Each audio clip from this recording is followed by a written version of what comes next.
Welcome, everyone. Good morning, good afternoon, and good evening. On behalf of Youth in Landscape Initiative and the Global Landscape Forum, we are so happy to have you here from all over the world joining us. My name is Betty Osei-Bunsu. I serve as a project coordinator for Green Africa Youth Organization from Ghana. I am here today to hold a space for this special Youth Daily Show for Global Landscape Africa.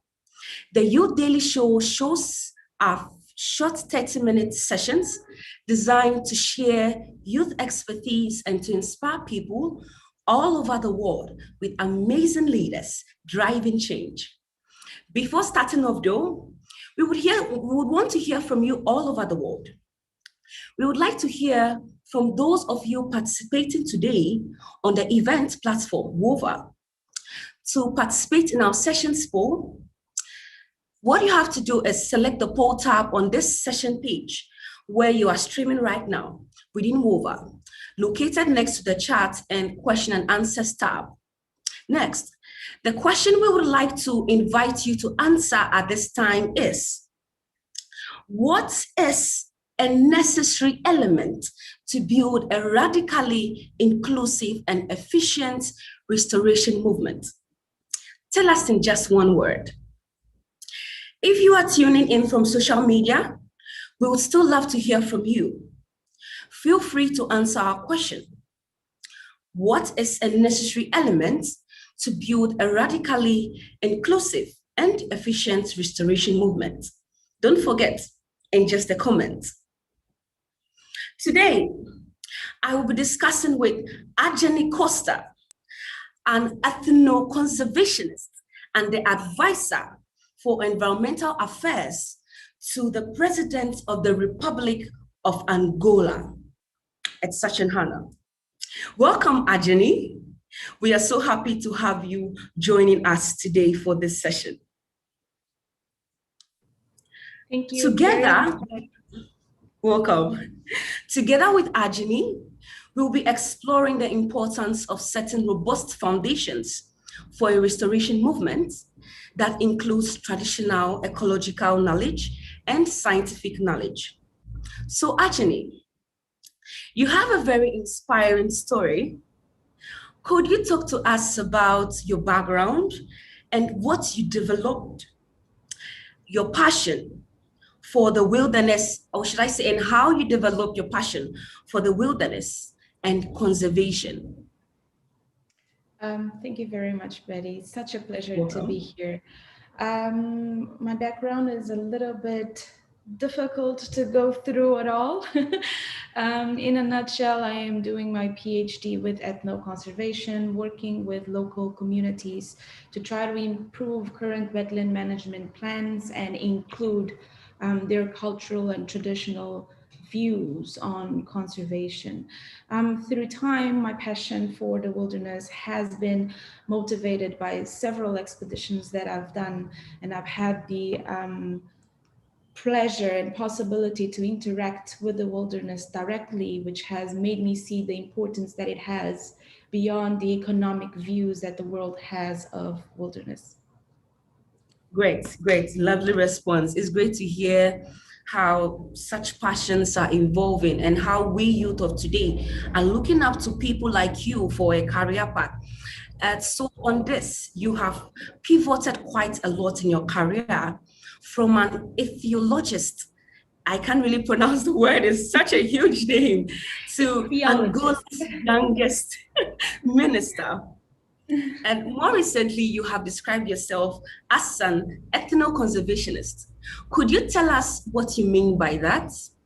So basically, ethno-conservation means that you are creating conservation plans that are cored in people, in local people, that you are trying to be as inclusive as possible towards their cultural views, their aspirations, their traditional knowledge, especially the traditional knowledge. So you're looking at conservation for the sake of biodiversity, but also for the improvement of local communities, having the local communities as the principal actors of such change. Great, awesome. I love the mention of inclusivity and of their cultural view and traditional knowledge. Thank you very much, Ajini, for sharing your thought with us. Now, before moving on, let's quickly check the replies to our poll questions on WOVA. And the question, what is a necessary element to build a radically inclusive and efficient restoration movement? Oh, wow. I love the responses coming in. Collaborations, fundings, and many more. It's great to hear all these thoughts. I quite recall when seeing this question alone, it just brought some responses to me. And those quick responses were transparency and togetherness. Community and togetherness, transparency and togetherness. Looking at the response from the WOVA, it says a lot that we as a generation, we all have our thoughts inclined at some point. When I'm saying my response as transparency and togetherness, when there is a movement, you're talking about people. And where there is people, transparency is birthed from inclusion. And when there is inclusion, communities are able to put in bottom-up approach to policy decisions and activities that they engage in. And with that, this instigates community ownerships and even sustainability. And lastly, the word is togetherness, where when a community have a key goal to achieve, I tell you, whichsoever movement, the vision is always a realization. It's very, very important that we all have a radically inclusive and efficient restoration movement. So now to continue the session, as we have seen in those answers, restoration cannot happen without the community living in the landscape in which it is taking place. You, Ajani, you have worked in a lot of community-led projects, most notably the one in the Okavango Basin. I'd like to ask, are there any key elements in this project that contributed to its success?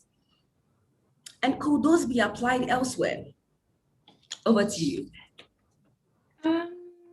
I think one of the main key elements that we figured out through time, because you figured out through time, is that it is very important that you are able to listen and that you are able to learn.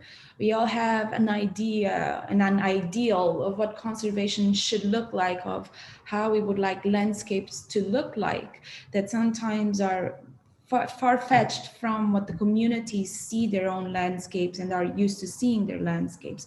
So I think a key element that started shifting the project to the right direction was exactly that: learning, listening, and being able to have empathy towards definitions and concepts that sometimes you are not as comfortable, but you still have to understand to be able to include it in the plan. So I think listening and learning are two very important key elements that are lacking from some projects, but are very important for its success. Well said, Ajali. It's great to hear, because we as youth of today, these are some of the learning steps we should inculcate in our day-to-day activities. 3 key elements: listen, learn, and have empathy. Awesome. So now, in the context of the UN Decade on Environment, or should I say ecosystem restoration, what are some concrete steps you believe policymakers must take in order to make sure that restoration becomes a global movement with local and community ownership? I think dialogue is a very important step. I think sometimes we get caught into the politics behind the policy making, but I think dialogue within the different structures and within the different contexts is very important to try to understand at what stage are others in and what stage are we in, and how can we get to a mid ground, because there isn't a one size fits all solution. And so we have to be able to dialogue to understand what is the best solution for each single one of us that will ultimately bring in a global movement, because what is being done in Europe or in the US might not apply, for example, to Africa, because the cultural and the economic dynamics are very different. So I think dialogue is very important. Awesome, awesome. One, dialogue, and secondly, you mentioned this particular sentence that actually shifted my attention to Africa, where you said politics behind policy making. It's quite a sentence because we faced with a lot of challenges where politics are kind of driving our policy making and even our environmental decision making. And this is quite some of the issues we have in the system. Thank you very much for that inspiring answer. Well, so this Saturday on World Environment Day, we will see the official launch of the UN Decade on Ecosystem Restoration. Following that, more and more actors will hopefully start to contribute to restoration efforts. In this very timely moment for the restoration movement, I would like to ask you, Ajani, what are some key lessons learned from conservation that we could apply to restoration? I think one of the main lessons that is a very difficult lesson to learn is that there is no such thing as ideal conservation and restoration. I think there needs to be a line where we define where do we act and where do we let nature restore itself, because nature is dynamic. The way that a forest looked 20, 30, 100 years ago might not be the same that it will look in 30, 40, 100 years from now, just because of the dynamics of nature. So one of the key lessons is that there is no such thing as ideal for us in our very short timeline of being human. And so we have to look at restoration as wanting to achieve the best possible result, but aware that everything is dynamic. And sometimes the best possible result is not what we had foreseen, but what nature wants it to be, basically. So you have to be a little bit more loose in the concept of ideal conservation and thus restoration. Quite impressive. There is nothing like ideal conservation. This ideal conservation, there's nothing like ideal conservation. Wow, this really influences policy. And with another sentence you made, you said where we should allow nature to repair itself.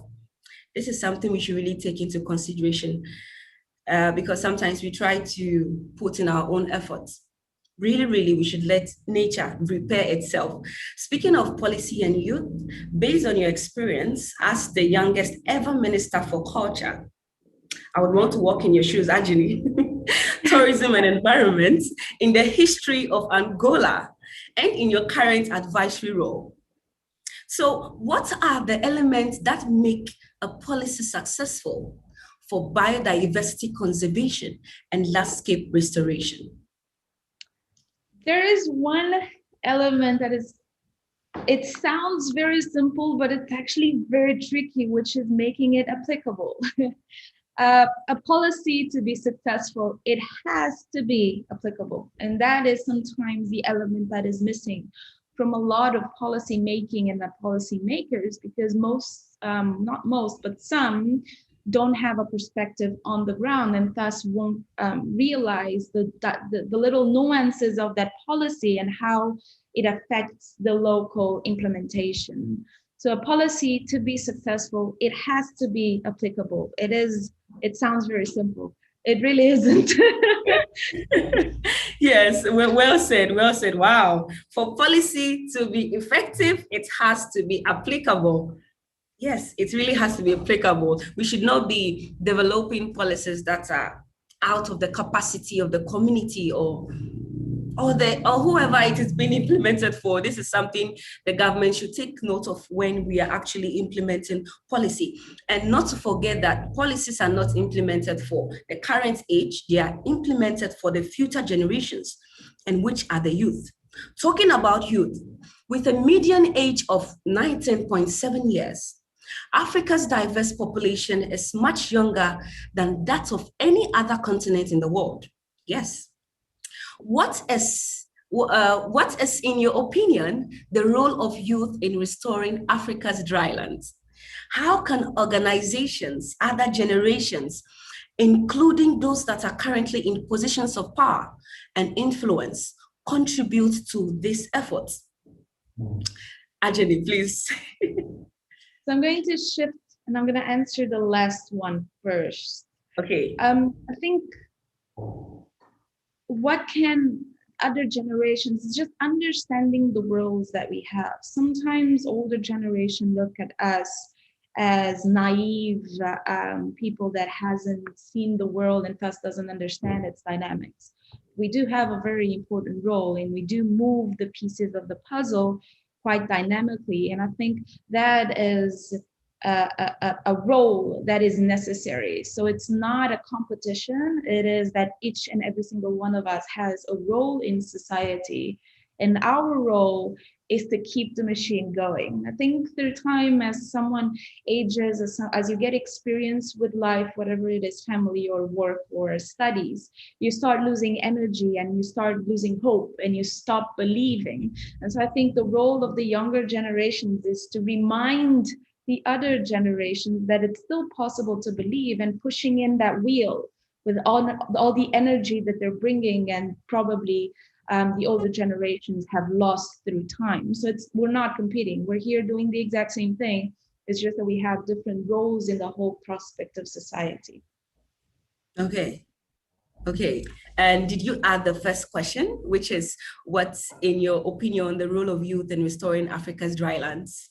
Yes, pushing forward. That's bringing the energy and the belief and the hope and just pushing things forwards. We never allow things to stop. We're always constantly trying to evolve things. And I think our role is to push things forward.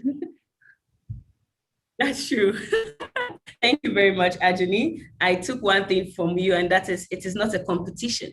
Each one of us should have a role in the society. This applies to every one of us, all stakeholders in the environment. It is not a competition. Let each one of us play our roles, and together we can make the world a better place. Thank you very much, Ajani, for your insightful answers. Now we have a few questions coming in from the audience, and I would like to thank everyone for watching and interacting in the chat. Let's check out the first question.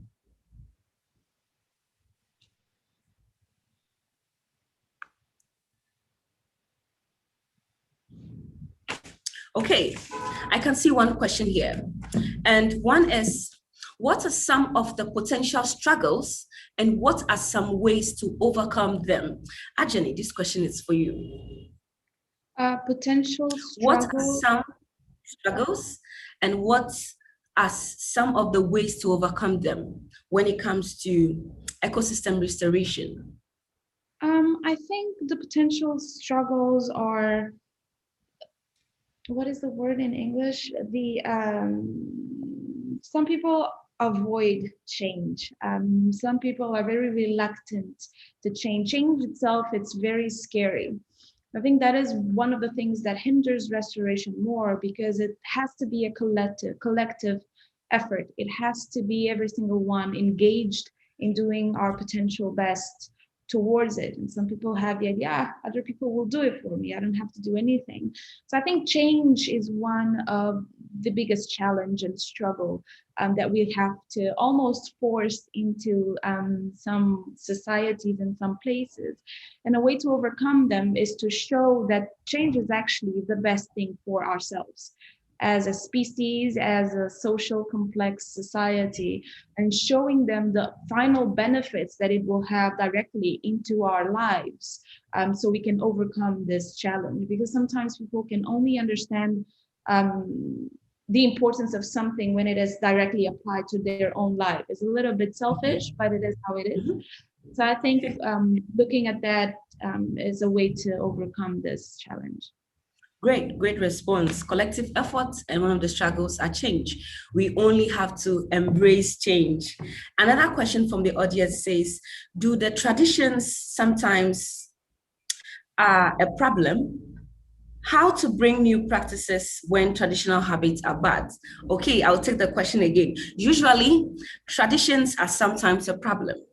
How do we bring in new practices when traditional habits are bad?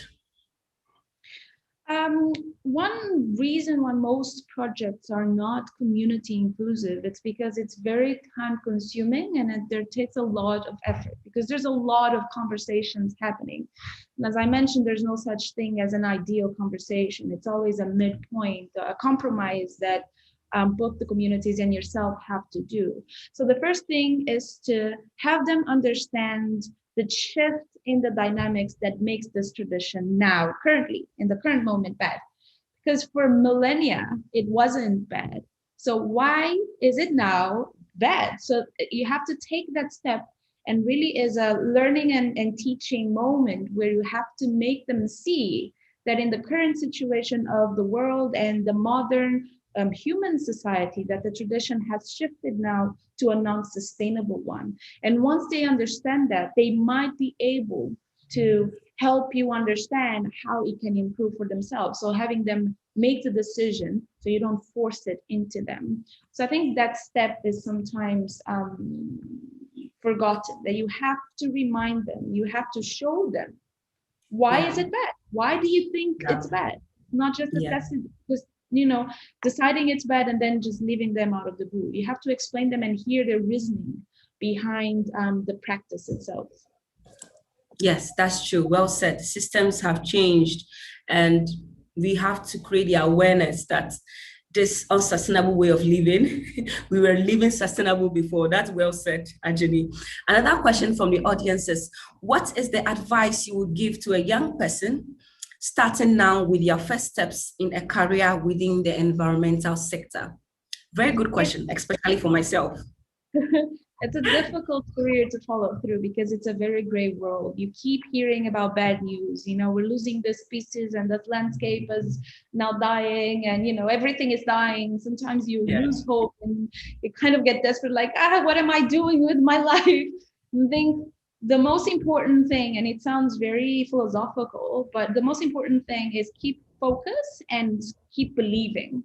We've started this because we believed in something, and we shouldn't let all of the bad news and all of people trying to discourage us to stop us from believing, from hoping, from thinking that we do have a role and we do have a part in all of this. I think believing and hope is the biggest advice that I can give, because there will be certain obstacles and there will be some people that will purposely put those obstacles, and you have to look at the obstacle and say, I believe that after this obstacle, I will reach the goal that I've always believed. And just keep that in mind whenever your energy is running low and whenever anyone says that it's not possible. It is possible. It's possible. You've seen it all. You have a vision. Just go for it. The only person that can stop you is literally yourself. Yeah, that's true. As youth, I think we have to highlight this as your quote.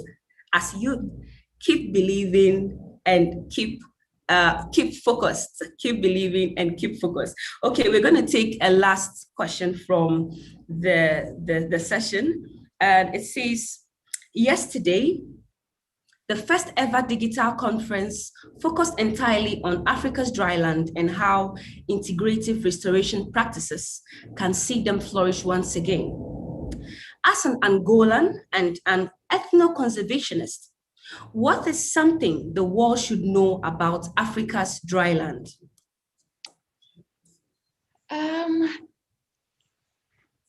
I've heard some people throughout the world look at Africa's dryland as something bad, as something almost dead.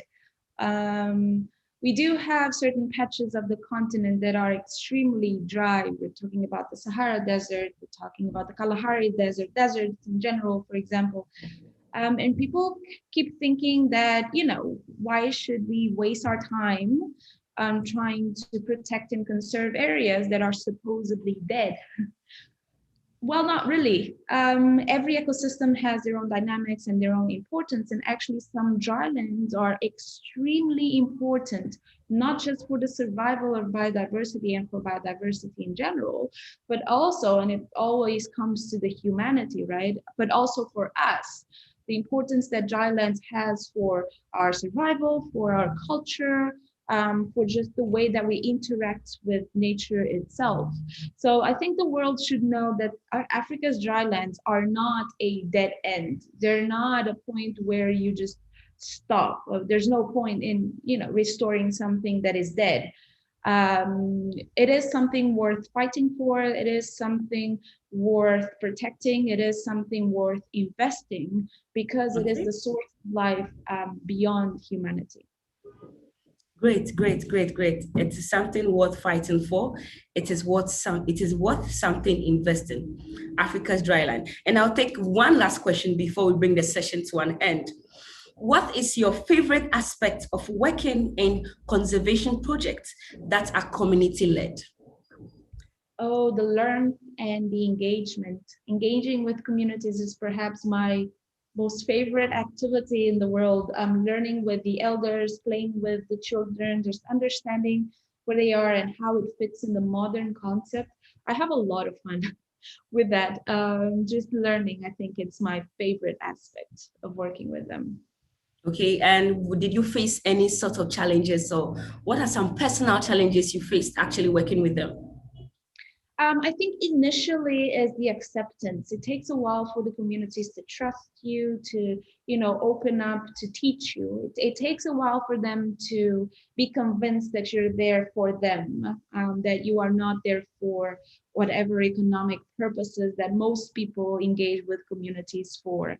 I think that is a challenge that is overcome with time, but it's also very sensitive because if you lose the trust of the community, then that's it. That's it. You're not regaining it. So it's something that I take very carefully, but also very seriously. But I don't let it affect my relationship with them because it's very open and it's very dynamic. It's very fluid. Okay, and maybe one last question before I leave you. You see that the theme for the youth session is decolonizing restoration. I would like to ask, what does this actually mean to you, especially decolonizing restoration in Africa? That is a very interesting question. What does it mean to colonize restoration in Africa? We tend to do copy and paste, or we tend to have models that are written and designed in the Western world to be applied in Africa. As I mentioned Mm, before, there is no such thing as a one size fits all solution. What has worked in the US, what has worked in Europe, might not be, and most definitely will not be something that will work in Africa because our social dynamics are completely worlds apart. Our economic reality is very different, and just the challenges that we face nowadays is very different. So, when you have a plan that is forged elsewhere with a very different cultural, economic, social background, um, it is very difficult to apply. And throughout most of the history of conservation, it was forced into us. This is what conservation looks like elsewhere, and this is what mm, you have to do to achieve it. And that's why communities were always put to the side because they have a very different perspective of that. And I think decolonizing conservation is a bit of that, is kind of looking at those guidelines and protocols and say, great, it's a great idea. However, I need to adapt it into my own reality. And you can only do that if you have grown into that reality. So mostly if you're African or if you have lived your entire life in Africa, you actually understand the dynamics. So I think yeah. decolonizing restoration and conservation is an African looking at conservation beyond what it looks like elsewhere in the world, and just Mm, understanding that our continent is very unique, as every continent is unique, and that we mm. need to take charge and empower ourselves to be able to question what is being told to us and Okay. question what we are being forced to apply. Mm. Great, great, great to hear. We should move away from the copy and paste approach, and we should know that not all models are the same at all geographical areas. Great. Thank you, Ajani, for being here with us today. We've learned so much from you. But before closing, I would like to hear from you in short. If you had one wish, what would you wish to see happening in the next decade in the landscape of Africa? Briefly. Oh goodness, you left the most difficult question for the end. What would I wish to see happening in landscapes? Yes. I think unity and conservation for the sake of landscapes. We have so many landscapes that it's very difficult to look into that. But I think unity, and when I say unity, I'm talking about all levels: policy making, social society, civil society, local communities, private stakeholders. I think we need to unite ourselves for in the next decade we can achieve stable conservation and restoration of our own landscapes and be proud of it. Okay, great. Unity. Awesome. Thank you once again, Ajani, and thank you everyone for being here with us today. I hope you enjoyed this discussion as much as I did and we all did. Tune back in this afternoon at 1:30 EAT to learn about more on agroforestry and how can that be an opportunity for youth in Africa. We would want to leave you with this quote from Wangari Mahata. It says, "You cannot protect the environment unless you empower people, inform them, and help them understand that these resources are their own and they must protect them." And lastly, from Ajani Costa, very intriguing, she says, "As youth, keep focus, keep believing, and be united." Thank you everyone for joining us. We hope to see you in the next sessions. Thank you.